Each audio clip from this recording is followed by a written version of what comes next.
At 5:16, the ocean seems perfectly calm. The carrier moves at a steady pace. The flight deck is silent. Morning watch rotations are halfway complete. Beneath the surface, nothing can be seen. No wake, no disturbance, only open water. Then the sound changes. Inside the sonar room, a low-frequency return slips into the operator's headset. Thin, controlled, wrong, not marine life, not background noise. It lingers longer than it should, clean and deliberate. The operator says nothing at first. He adjusts the gain. The signal remains. Another sweep confirms it. Something deep below is moving and accelerating. On the display, a faint line begins to stretch forward. Its vector is stable. Its heading is exact. This is not drift. This is not debris. Whatever it is, it has chosen its course. At 5:17, the console light shifts from green to amber. That subtle change moves through the ship faster than any alarm ever could. In the Combat Information Center, conversations stop mid-sentence. A watch officer straightens. A hand freezes above a keyboard. No one raises their voice. They do not need to. New subsurface contact. The call is flat, controlled, stripped of emotion. The carrier does not change course. Not yet. Multiple sensors begin adding layers to the picture. Passive arrays refine the bearing. Timestamps tighten. The contact's speed rises again, smooth and consistent. No random movement, no hesitation. This is powered motion. On the bridge, the captain watches the repeater in silence. The data is already speaking clearly. The contact is closing from depth, holding a steady intercept line. Still distant, still outside any defensive threshold.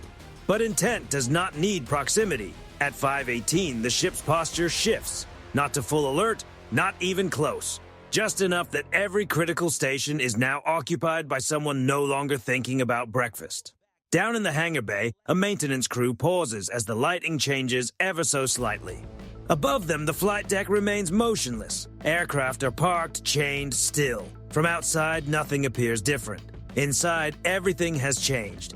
The contact holds depth, then begins a shallow climb. Not a rush, not a sprint. A measured ascent designed to preserve guidance and energy. Whoever launched it did not want speed, they wanted certainty. Classify track. The order comes. The system compares signatures, clears false positives, narrows the possibilities. This is no exercise.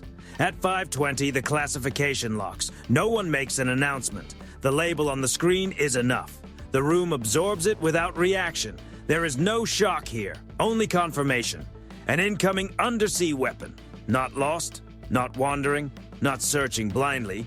It is riding a clean solution straight toward the carrier's projected path. Distance still gives them options. Time still exists, but the margin is no longer theoretical. On an escort ship off the starboard quarter, the same silence has settled in. Data links flicker with fresh inputs. The formation tightens almost invisibly. Steel shifting around the carrier like a reflex. No systems are launched, no countermeasures yet. For now, this phase is about watching.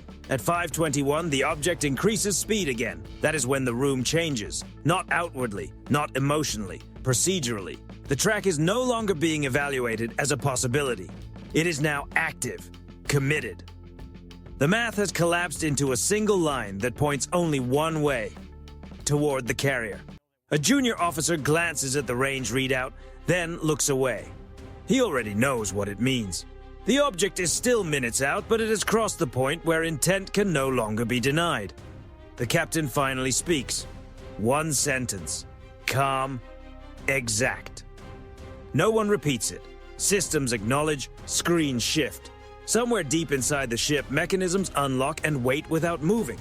They do not act until ordered. They never act early. At 5:22, the water above the threat remains undisturbed. Passengers on a commercial vessel miles away would see nothing but open sea. No plume, no trace, no hint that metal is racing below the surface toward one of the most protected vessels on Earth. Inside the carrier, no one is looking at the ocean. Every eye is fixed on the line because by now, the water is no longer the story. The story is what is coming through it, and it has no intention of stopping on its own. At 5:23, the numbers begin to close. Range drops in clean, predictable intervals. Bearing holds steady. Depth remains disciplined, tucked just beneath the layer where surface noise would interfere. Whoever programmed this system understood the water. This is not a desperate shot. This is a calculated solution. Inside the CIC, the track is no longer treated as a contact. It is treated as a system. Inputs stack in quiet succession. Speed, depth, thermal gradient, bearing drift. Every update sharpens the picture and strips away doubt. This object is not searching, it is navigating. The carrier deliberately stays on course. Any sudden maneuver now would cause more harm than good. Evasion comes later, if it comes at all. Right now, clarity matters more than motion. On the screen, a thin projected line extends from the icon. It intersects the carrier's predicted path. Not at the bow, not at the stern, but squarely amidships. No one reacts. It simply confirms intent. At 5:24, the ship's data links light up again. Escort vessels feed in matching tracks. Different sensors, different angles. Same result? No divergence, no confusion. The guidance remains stable. In the sonar room, the operator adjusts filters, isolating the signature from the clutter. The sound is unmistakable now. A mechanical pulse, steady and efficient, moving through the water with purpose. Not the frantic tone of something hunting blindly. This one already knows where it is going. The intercept countdown drops below 4 minutes. No one announces it. The carrier's defensive architecture shifts into its next layer. Not action, awareness. Algorithms recalculate interception windows. Response envelopes are drawn, erased, redrawn. Options are reviewed, not chosen. Every move carries consequences. At 5:25, the object changes depth by only a few meters. A tiny move, almost invisible, but it matters.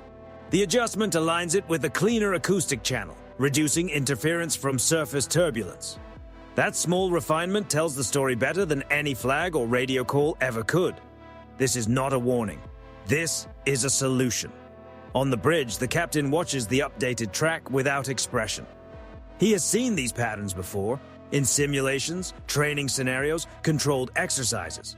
This time, it is real. The escorts adjust again, tightening spacing just enough to bring overlapping coverage into play.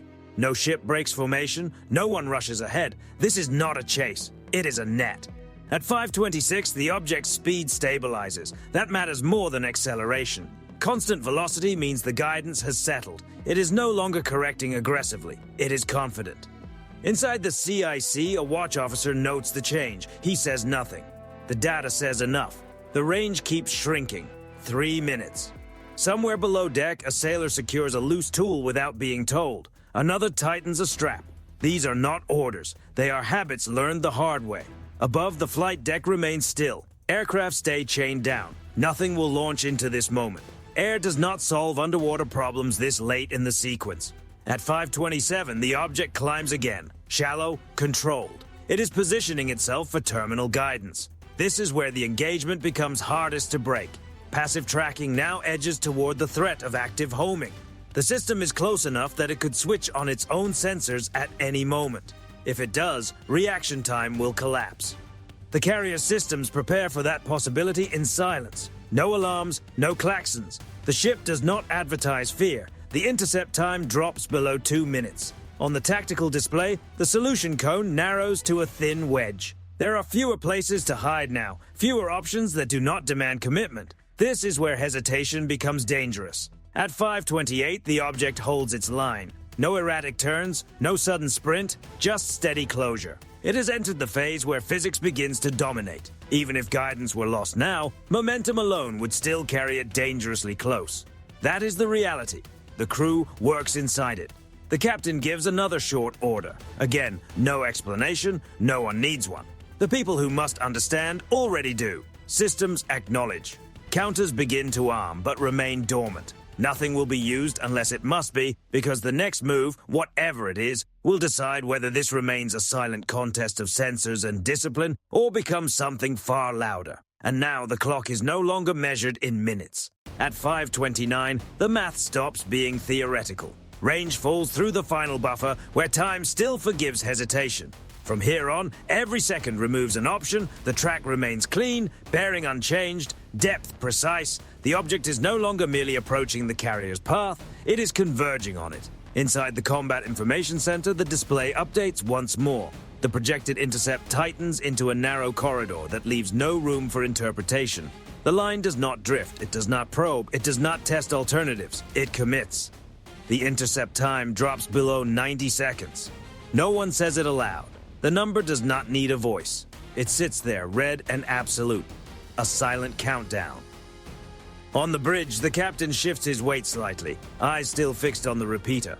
He does not ask for recommendations. Those have already been processed, ranked, discarded, or held in reserve by the system and the people running it. This is no longer a debate. The object makes a tiny correction, barely noticeable to anyone without training. A slight change in depth. A small realignment of heading. The move is surgical, not desperate. It is compensating for a variable introduced earlier by the carrier without needing a course change of its own. That detail matters. It means the system is not guessing. At 5:30, the escorts reach their final positions. Overlapping fields align. Distances compress. Steel settles into a configuration designed to absorb shock without multiplying chaos.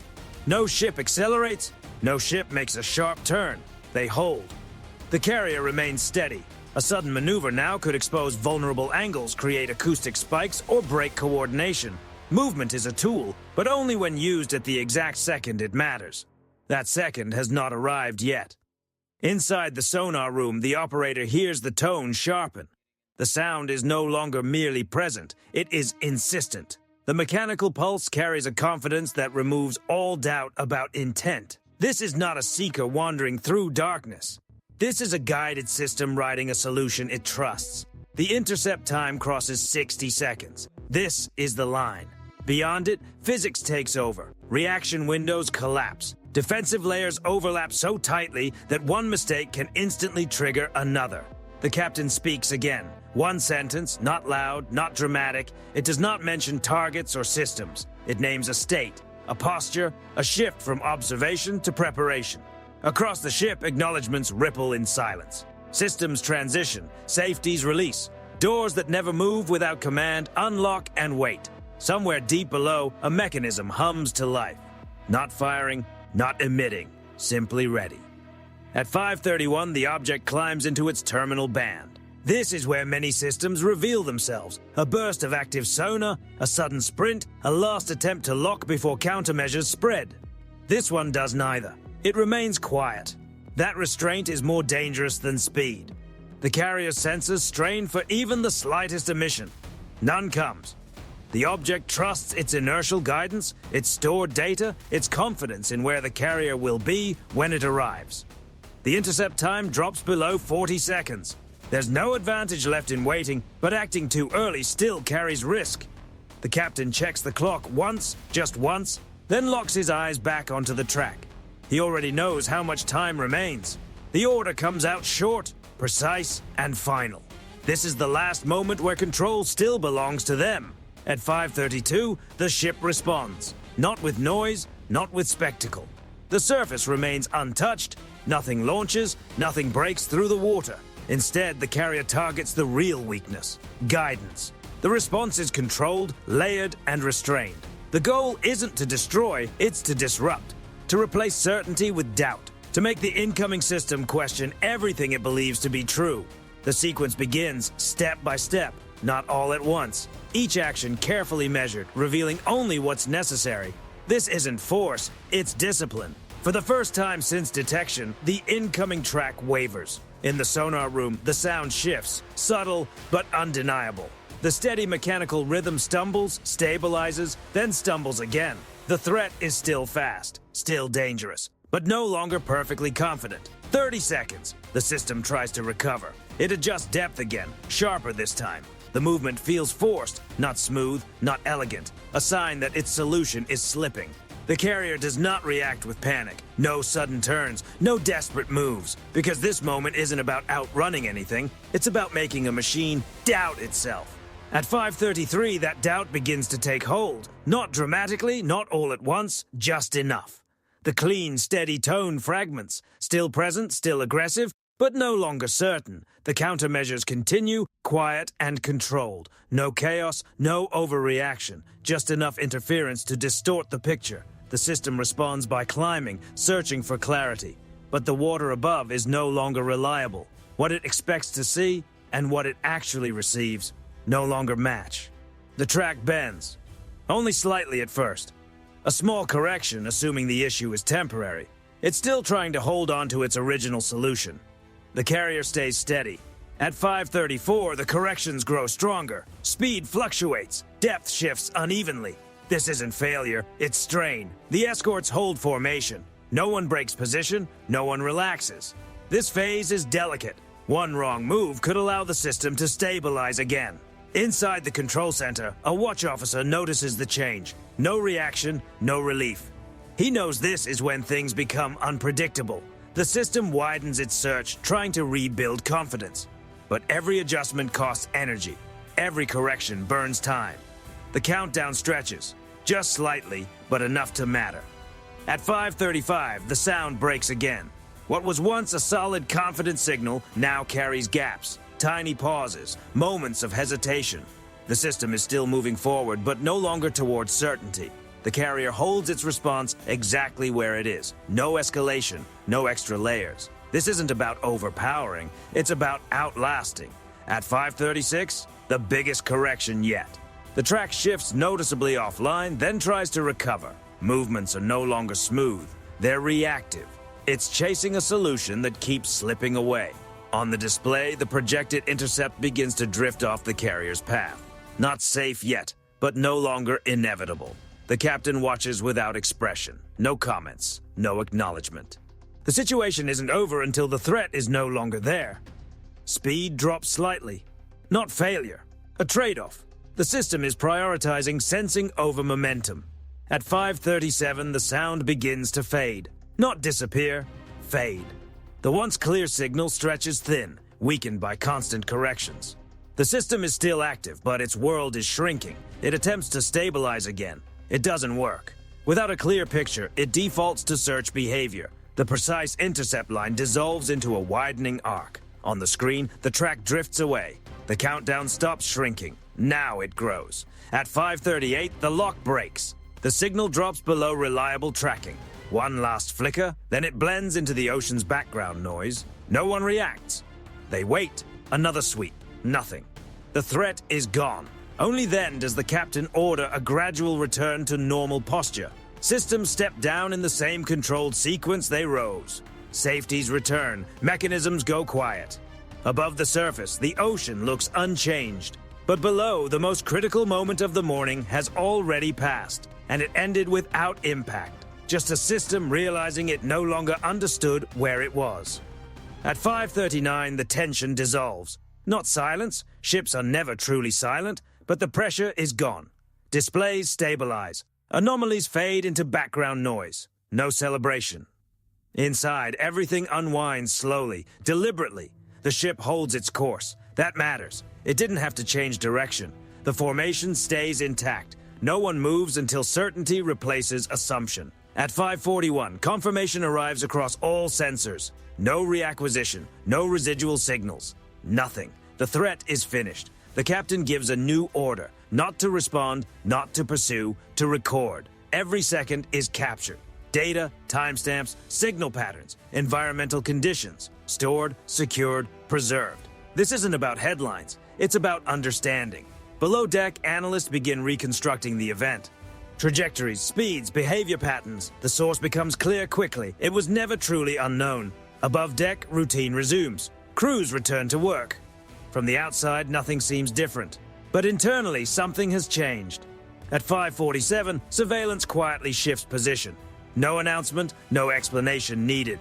The source has been located, not targeted, located. That difference matters. Because this wasn't a battle, it was a demonstration. A reminder that control doesn't always require force. That dominance doesn't always need noise. The other side now understands something new. Their move was detected, it was tracked, and it failed. At 6:02, everything returns to normal. Watches rotate. Conversations resume. Coffee reappears. The crew moves on because that's what professionals do. But the event doesn't end here. The data collected will shape future decisions, future training, future systems. What happened in these minutes will echo far beyond them. Because the message wasn't emotional, it was precise. You can act. We will see. You can aim. We will disrupt. And if things go further, you will know exactly how visible you are. The carrier continues forward, unchanged. Behind it, the ocean closes. Above it, the sky remains clear. And somewhere below, a system designed to strike disappears without ever reaching its goal. No impact, no damage. Just a quiet shift in understanding and a reminder. Sometimes the strongest message is the one you never hear.